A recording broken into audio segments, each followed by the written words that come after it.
Hey guys, it's Victoria and welcome back to FemmeHead. Today I want to talk about this pressure to be the perfect vegan.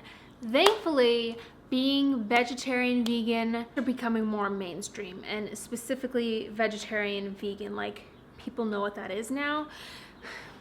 There are some places I feel like I go where people don't get it, and I feel like my dad will never understand it, just like I don't think he will ever understand that FemmeHead is a real job. But there are so many misconceptions that come along with being vegan. Yes, I get enough protein. Yes, you can get protein from plants. What can you eat? No, I don't just eat salads. Being vegan doesn't automatically make me healthy. And yes, I can be vegan without killing my unborn child.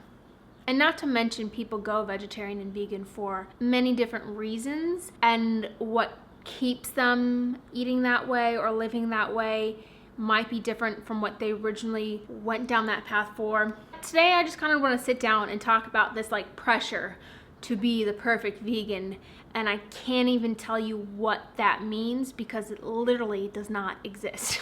And quick disclaimer, don't bother getting mad at me in the comments for anything I say here today. I've been at this long enough to just figure out what works for me and why I think certain things. Everyone is entitled to their own opinion, and I get that, but this is just me sharing mine. So don't bother leaving nasty, weird, mean things in the comments because I probably won't even read them. So the internet is an amazing place. Social media is an amazing place, but I do think that can give people an unrealistic expectation of what just different lifestyles in general. And we're not talking about just vegan here, but a zero waste lifestyle, a minimalist lifestyle. Oh my gosh, I cannot tell you the number of comments I've gotten on videos that have anything to do with minimalism telling me that I am a crappy minimalist. I think what gets shared a lot and what people are inspired by are the aesthetically pleasing parts of a lifestyle, which is great, and that's a great thing to be inspired by, and I'm inspired by that, but it's not reality. I love following the vegans that are super plant-based and super healthy, and what you would think of them as doing it right and doing it perfect, but you know that they're not even doing it perfect. And the person that comes to mind that I'm very inspired by her, I should say, is Ellen Fisher. I think she does it beautifully. I am forever inspired by her, her family, her children, her diet, and I always gain inspiration from the meals she shares. It would be super unrealistic of me to expect to eat the same diet or the same meals that she does living in Hawaii when I live in Iowa. While I love watching her videos, I'm not gonna sit down in January and be upset that I can't have fresh papaya. That's just not gonna happen here in Iowa in the winter. If you're a college vegan living in a dorm room, you can't expect to be able to make some of the same meals that I maybe make in my kitchen or that you see online.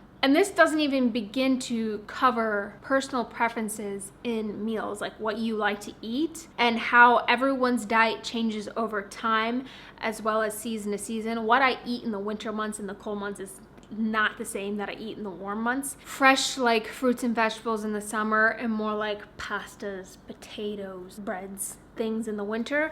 And that's just something that I've come to accept and be okay with.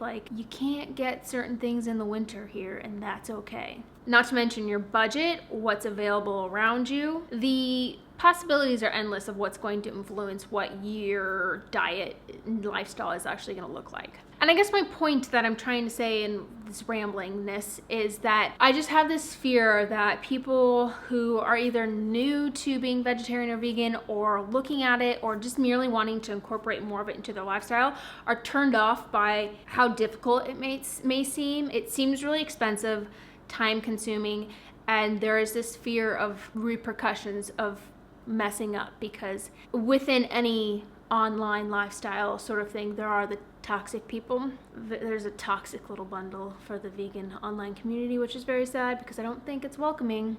But I think just kind of puts a fear out there of you have to be all or nothing, or we're gonna burn you at the stake. Regardless of what it is in life, you have to just have more flexibility and grace when it comes to these things, because you're going to mess up. It is impossible to start something new, incorporate something into your life without messing up, because you are learning and you are allowed to mess up. even years into it, you are allowed to mess up. And that doesn't mean that, well, you've messed up and now you have to give up because you don't belong here. One story I like to think of is there's this taco place like a block away from here. I like going there for Taco Tuesday and getting their veggie tacos. And I remember one time, it was like a year ago, I was ordering my tacos and the girl was like, oh my gosh, are you vegan? I was like, yeah. Like, I don't like to be like, yes, I'm a vegan. I just like to say like no cheese, like no dairy, blah, blah, blah. Like, I feel like it comes off better. But anyway, she was like, oh my gosh, I tried being vegan for a couple weeks last summer or something. But then I ate some honey roasted almonds and I didn't realize that honey bees, and that's not vegan. So I gave up. And I'm like, you gave up because you had honey? Like, honey, it's okay. Like, it's okay to mess up. It's okay to go shoot. Like, look at the label of something you thought was something and it isn't. Like, that is okay. Or to order something and they make it wrong and has chicken in it and I have to pick the chicken out.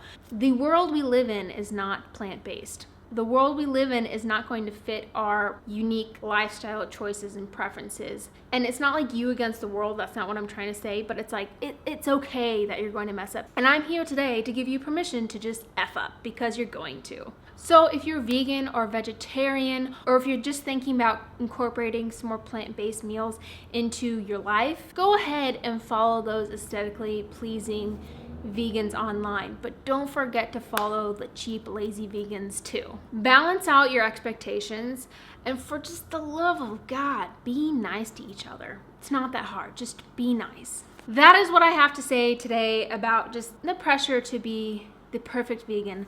I'm not a perfect vegan. I don't want to come off as I am a perfect vegan. Like, I mess up all the time and I'm 6 years into it. Or like, you just have to be patient and flexible and just give yourself some grace. Thank you for watching this video. Give it a thumbs up if you enjoyed the content. Don't forget to subscribe to keep up with more of me, and I'll see you guys in my next video. Bye.